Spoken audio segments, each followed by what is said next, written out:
Morning Stampers, it's Friday and chilly here, but not as chilly as it is for some of you. So welcome to another Maker Mornings with Meg. We are going to have a fun project today. So as creative stampers, I know you guys have probably run into this where you end up with a project that just pops up kind of out of nowhere and you think, oh my gosh, I should make something for that and I need it right now. And then you go to your stamping, crafting supplies and you pull stuff out and make it, right? So morning guys, Elaine, Terry, Sue, Trish, Tanya, Kathy, glad you guys are here. Anyway, it's really great when you can pull stuff out and make something. So I had an occasion pop up today. A friend posted that her daughter isn't doing Valentine's in her class this year, which she was sad about. Hi Cindy, hey Trish. But instead she said that they were gonna go around and drop Valentines in people's mailboxes, and if we wanted to leave one for her, then we could leave her a treat. So of course, I mean, it's a treat giving crafty occasion, right? So I had to make some Valentines. So this morning, I'm going to make the Valentine that we're gonna give her. So I'm gonna use a combination of fabulous things that are not just for Valentine's Day, you could use for any occasion, but happen to be perfect for having on hand. So one is, if you haven't seen them, they are the Love You Always treat boxes, and let me show you where to find them. The links in the description of this video have shopping links, which, by the way, if you have trouble shopping this morning because the store won't pop up, just give it a chance later today, it'll come back. There's a little technical glitch depending on where you are in the country. But anyway, Love You Always Sweet, and has these fabulous Valentine-y, not Valentine treat boxes. So they're good for all year long and any kind of treat giving occasion. And they're much bigger than I thought they were. So I'm gonna show you how to fold them, which took a couple little trial, no, it actually took one error and then I just fixed it, and there's no adhesive involved, so it's really easy. And then I'm gonna show you how big they are and give you some ideas for decorating with the ever beautiful Paper Blooms designer series paper, which is celebration. So only, today's the 12th, so only until the 28th can you get this paper for free. So, all right, are you guys ready? I know you're thinking, oh, I could do something. So you guys could do something for Valentine's Day too. That might be my weekend challenge. We like to have some kind of creative thing to do on the weekend, right? So I'm gonna challenge you now to make something, anything, and share it with a neighbor or the people across the hall in your apartment complex, or a clerk someplace if you're dropping something off someplace or doing curbside pickup.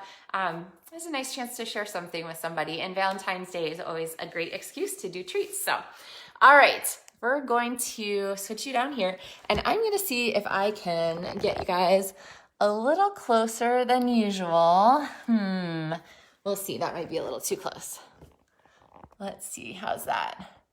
There, that looks pretty good. Okay, so you'll have to tell me if you like being closer and if you think I should try to work on getting you even closer as we go along. But all right, so I have here our finished covered box and the little treats that go inside. So let me back up a few steps here and get some things started for you so we're not jumping to the end. So like I said, these are the treat boxes and they come as a package of 10. They are food safe and they're very sturdy. So if you wanted to like make something to put in them, food safety wise, you could definitely do that. I love Trish said challenge accepted. Good job. Okay, so they come in two parts. They come in this little foldy out sleeve or box, and then they come in the sleeve that's already pre-adhered for you. So what I'm gonna do is kind of show you how I started. The scoring on these, since they're the food grade, is really nice in that really heavy paper. And I'm gonna fold all the score lines. I'm just gonna fold them in to start. And you'll see after you make the first one which fold lines go a different direction. But okay, so the first time that I made this, I actually wanted to make the bottom first, but really you're better off if you make the short ends first. So let me turn this so you guys can see. I'm gonna pop this up like so. I'm gonna fold these top and bottom flaps out of the way, and I'm gonna bring this over and just pop it down and push it down until that bottom edge folds in there. You see kind of how that just folds right in there? And then I'm gonna do the same thing. I'm just gonna pop it in there till it folds, okay? Then I'm going to pop in the shorter edge until it folds in the bottom. And by now it's trapped everything shut, so I don't have to worry about it popping open on me. And you can see the rectangle around the bottom. If you have that rectangle there showing, then you're in the right place, because the last step is to cover up all the guts of the box and just press this down and ta-da, that's it. And they're really, really sturdy. And just make sure that little tab fits in, okay? So they go together really quickly and they're nice and sturdy. If you wanted to color these, you could do a sponge dauber, you could do a blending brush, you could do a direct to paper kind of technique with your ink pad. Lots of different possibilities. We are going to decorate the sleeve though with designer series paper. So I'm gonna open this up and now it just slides on here and it's ready to go. So it's a snug fit, which is great. The box isn't gonna just, shake out and dump its contents. They're just perfect. So, all right, now what to cover this with? I had some strips of designer series paper. They're 4 inches, and I thought, no, maybe let's do this blue one here next. This you want to cut to about 9.5 inches. So I'm gonna pop that over here. So we have 9.5 inches, and you could measure and score, but honestly, that's a lot of work. And it's not my favorite way to decorate or to do these. So I'm gonna show you my tip for doing this. And first thing is to pop adhesive all the way along the edges. So I have my Seal Plus. You could also use tear and tape. And I'm gonna just put a run of adhesive all the way along the sides here. Okay. And one to kind of start it and one to finish it. So we've got all 4 covered sides. All right, now think about where you want your seam to go, and it's easiest if it goes kind of in the middle of a long edge. So I'm gonna kind of line this up here and go ahead and press down this back side. And then I just like to pull. So I'm pulling pretty hard and line up. So pull, line up, and press. There we go. So that goes around. And this adhesive is plenty strong to keep the paper from popping off of there. All right, so same thing. I'm gonna pull, line up, and press. Okay, I'm just lining up the edges. And then last edge here, I'm gonna pull, line up, and press, and then I'm just gonna finish it off, okay? All right, and the nice thing about a rectangle box is that you're gonna come out pretty well perfectly at the end, left and right, if you just keep each panel going straight. So, and then too, by having the adhesive as we go along, just means it's gonna stay nice and tight on the edges. Okay, so now I needed something that was gonna fit these tiny conversation hearts, and let's see, I wonder if 2 of them fit in here. Okay, so we could put 2 of them in. I could pop this open. Let's see. Oh no, it's really not gonna fit 2, but that's fine, because 2 wouldn't really leave us room for our paper confetti. So I'm gonna pop some of this in, and you can get this paper shred any place. Target has it usually. They definitely have it at this time of year in their gift wrap section. So I'm gonna pop some paper shred in there and then add our little conversation hearts, okay? And those are gonna go inside. All right, and now we need to do some decorating for this, right? So I brought back my Lots of Hearts stamp set, which I have been using a ton lately.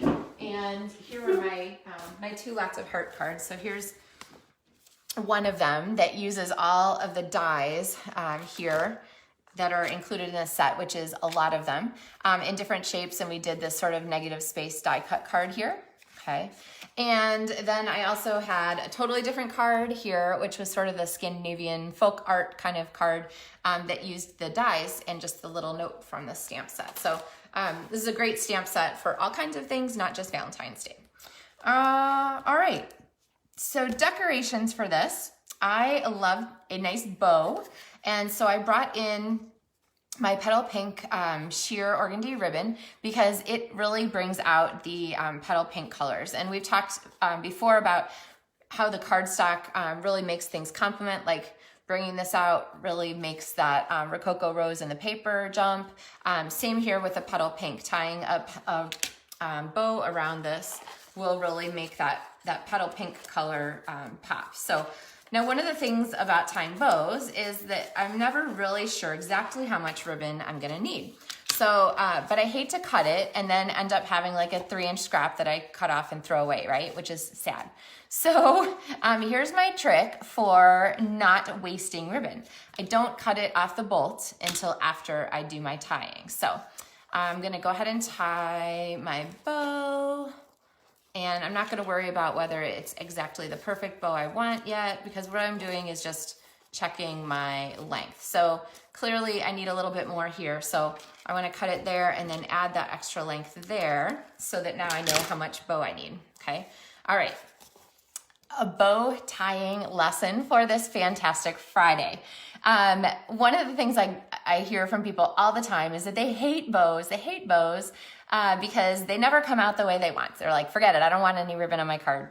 So I'm gonna give you a little lesson in bow tying that helps. So let's turn our project a specific direction and let's kind of decide, do we want the bow to go this direction? In other words, have the loop here and the loop here.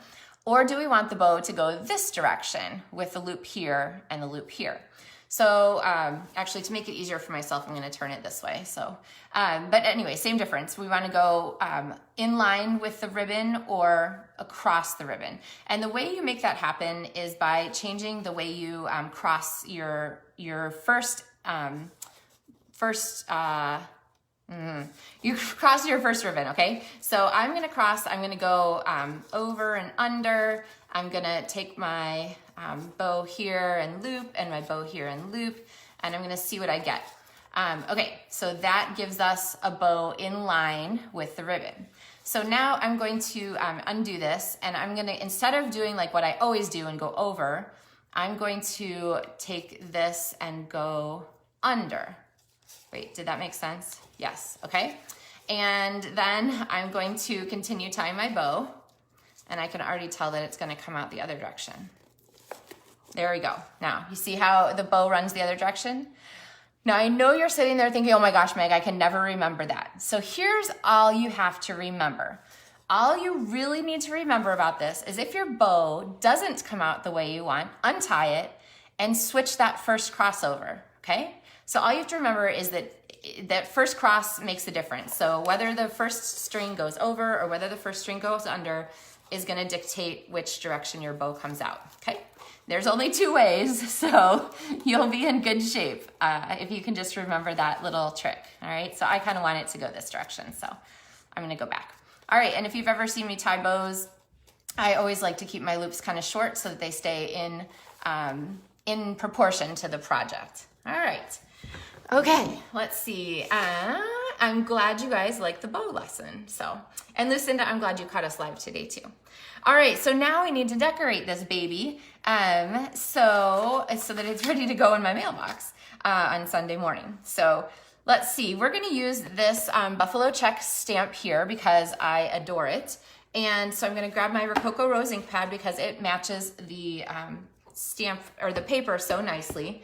I'm going to snag some Whisper White or Basic White cardstock, move this out of the way, and go ahead and stamp this. And then I'm going to grab my die. Let's see, there are a lot of heart dies in the set, so you have lots of choices to mix and match. So this, and then I'm gonna go through my Stampin' Cut and Emboss machine, and we have, through the magic of television, a heart ready to go. So we've done that one. And then I kind of thought, you know what, I love this die here, which has all these scallops on the side and this stitch line. So let's go ahead and cut this. So I've got this here from the Misty Moonlight cardstock, which is one of the in colors and goes with this paper. It's not quite as much in this particular paper, but it is a nice match between the 2 blues that are here. And which I think probably are what, Seaside Spray and Night of Navy. So we're gonna add this heart also. And then I haven't used this die yet, so I kind of thought, you know what, I need to break this baby out. So there's this gorgeous viney flower die, and the flowers are a great match for our designer series paper. So I cut this one from Rococo Rose.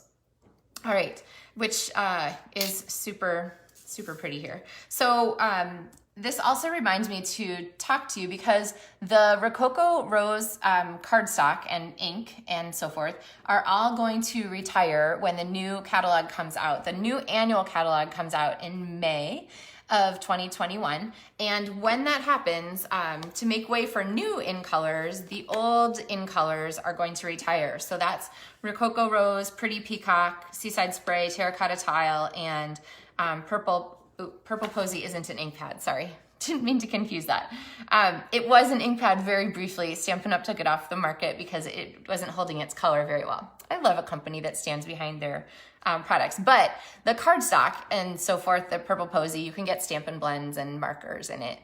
They're all gonna go away. So if you need these, or you need re-inkers for these, or cardstock for these, make sure you get those placed on your order. Now is a great time in February when you can earn celebration freebies for your stock up order. But remember to get these because the re-inkers and the paper won't be available after that new catalog comes out. And once the retiring list gets posted, these supplies become while supplies last, which means that if there aren't very many Rococo Rose re-inkers in inventory and they sell out, then we're kind of out of luck. So don't get caught on that. Every year I get people asking me for re-inkers and stuff after they're gone. So don't miss those. All right. So back to our Valentine here.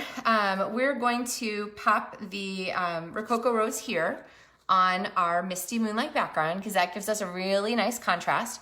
And of course for that, I'm going to use my multi-purpose liquid adhesive, and I'm gonna kind of get just a little bit here, here scattered on the back of my project. Okay, and I'm gonna pop this down. And then because this glue doesn't grab instantly, I'm just gonna set something on top of it to give it a chance to hold on there. And then we're going to come back. I need a greeting for this. So one of the greetings in this set is the Sent with Lots of Heart greeting, which I find to be perfect for all kind of casual occasions. So I'm gonna bring in a piece of white cardstock here and cut that. And then when I use a long edge like this, I always prefer to cut that with a trimmer rather than try to cut that with scissors. It's just hard for me to cut a long straight line. But one of the things I adore about the Stampin' Up! Trimmer is that oops, that's not gonna work. It is able to cut a straight line even on a tiny piece of paper. There we go. So all you have to do is put your finger, let's see, can you guys see this? There's a little tab. I'm gonna put my finger on the tab and it's gonna hold this down so that I can cut that tiny piece of paper. So it is pretty magical actually to be able to do that. Otherwise it's kind of hard sometimes to cut a narrow strip. And actually, you know what? I don't think I kind of cut that narrow enough. So I'm gonna trim it just a little bit more. Oh man, we're really testing our trimmer this morning. Oh good, it did great. Okay, so even like little tiny slivers like that are easy to get off. Now the blade on it doesn't last forever, so having a replacement on hand is always nice, but they have been pretty amazing. I'm really happy with it. Okay, now let's see. Oh, Sue says she hasn't noticed the bundle before. Oh my gosh, Sue, this one, the Lots of Heart, I am like kind of over the moon with it. I love it because it's not super like frilly, fancy Valentine-y, which I don't know about you, but I don't send a ton of those. I kind of like this one because it's kind of the all-purpose heart set. So many occasions. So anyway, definitely check it out. All right. This is fine. So we've got this stuck down. We're going to end up putting this here someplace on our heart box. And I love that I can play with the edges. I can go over because this is going to be a treat that gets put in a mailbox for someone. So I don't have to worry about limiting myself to just the pieces that are like lined up. It doesn't have to fit in an envelope or whatever. And then I'm going to overlap the ribbon too, so that it makes the ribbon kind of feel a part of our project rather than just kind of smacked on at the end. So I'm gonna keep the ribbon underneath, and let's see, can I make it, there we go, show underneath and above the hearts. So that's gonna go there. And I think the easiest way to attach these is with Stampin' Dimensionals, because it's gonna kind of help us keep our pieces where we want them and also give some extra dimension. So I might put on more than I would on a card necessarily, but all right, so we've got that started. And then I'm gonna pop this one on over here. So I'm gonna think a little bit about where the dimensionals go so that they're clearly like at one level or the other, if that makes sense. And nicely, you don't have to untie the bow to get at the treats inside. So I could have tied the bow across this way, but then you'd have to untie it. And it's not like our box is gonna fall out or anything on its own. All right, now we need a greeting, right? So we have our greeting strip here. And I'm going to, you know what, why not go crazy? I'm gonna pop this one up also because we can. And so I'm gonna pop this one on. And there we go. I'm gonna kind of get that a little bit off to one side. And then we have this little spot here at the end, which is kind of begging for a little accent. And to go there, I had a couple of choices. So I got the resin hearts out, but I also got out the heart charms, which are these little metallic ones. So you can use them silver. You can color them with your Stampin' Blends markers, which are terrific. But I kind of decided I wasn't gonna add one more different texture there. I was gonna stick here with the white hearts. I've got a couple packages kind of loose in here. So I'm gonna go ahead and pop a couple of these on. And oh, Kelly, my friend Kelly was here the other day. She's like, why aren't you using your Take Your Picture tool? So I'm gonna go ahead and pop my hearts on. Oh, she's so right. It's so much easier with my Take Your Pick tool. So I'm gonna pop this behind the heart and hold on to it like that, and then just slide it off onto my project. Thanks, Kelly. All right. Let's see, Sue asked if the dies match with the heartfelt stamps. That's a good question. Let's see. Heartfelt, I have to think about this. Which one is the heartfelt stamp set? I think that they're specific to this particular particular stamp set. Let's see, heartfelt. Heartfelt is the one that matches the punches. So there are a set of two, it's in the annual catalog here on, I'll grab mine, page 75. So the heartfelt stamp set, and actually this is something that might help everyone. The heartfelt stamp set is this fabulous one here. There's some cool projects with it. These hearts are a little bit different shape than the ones that are in this Lots of Heart die set. And the different shapes kind of, they just have a little bit different feel to them. So I'm kind of happy to have some variety. But this one matches the punches. And you can see kind of in the catalog here, here's a good, actually 2-page example. How convenient. Good question, Sue. So on this one, you'll notice that the punch, or the backgrounds here on these shapes are yellow. This is to show that there's a punch that matches it. And actually, if you can read, if you have tiny vision, in 2-point font, it says coordinates with a heart punch pack, page 168, and it has a little yellow bubble to it. On this side, there are blue backgrounds. The blue backgrounds actually coordinate with dies, and this one coordinates with Stitch So Sweetly, which I absolutely love. And Stitch So Sweetly is the one that has those rectangles that I used the other day. I kind of talked about these a bunch when I was doing the those hydrangea, showing the hydrangea stuff. I love these scalloped rectangles. So anyway, I get distracted by the things I like in the catalog. So you can see what they match with based on the color of the background on the things there. So that might be a little help for you. So they don't quite match. All right. So I feel like we still have some things to add here, so we're gonna keep adding. The die set here has in it this strip here of the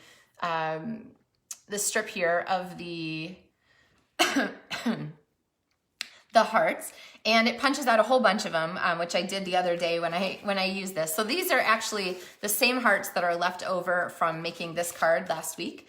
And what I do usually is stick them in my die basket here. So they just stick in the back, and then when I need them, like the little blue flower leftovers, then I can just pull them out easily. So I'm going to pop up 1 or 2, maybe I'll do 2 of these. Oops, okay, well that one I popped the edge out of, so I guess it's gonna end up as an edge one. Oh, I kinda like that. Okay, what do you guys think about there? So now when I set this down, I need to think twice because I need to make sure I don't put glue on this edge or it will just make a gluey project, which is not, giving someone gluey fingers is sort of a sketchy gift, so.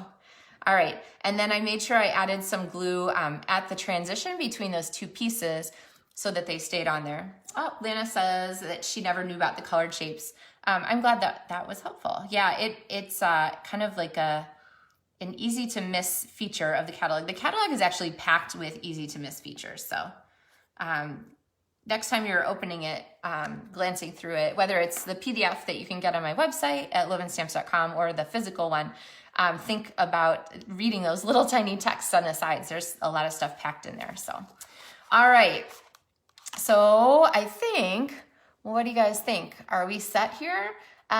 This is a really fun gift made with stuff that, you know, maybe you had on hand. So the paper is flowered. It's not Valentine-y, but it seemed like a perfect match for this, especially incorporating the flower die to go with it.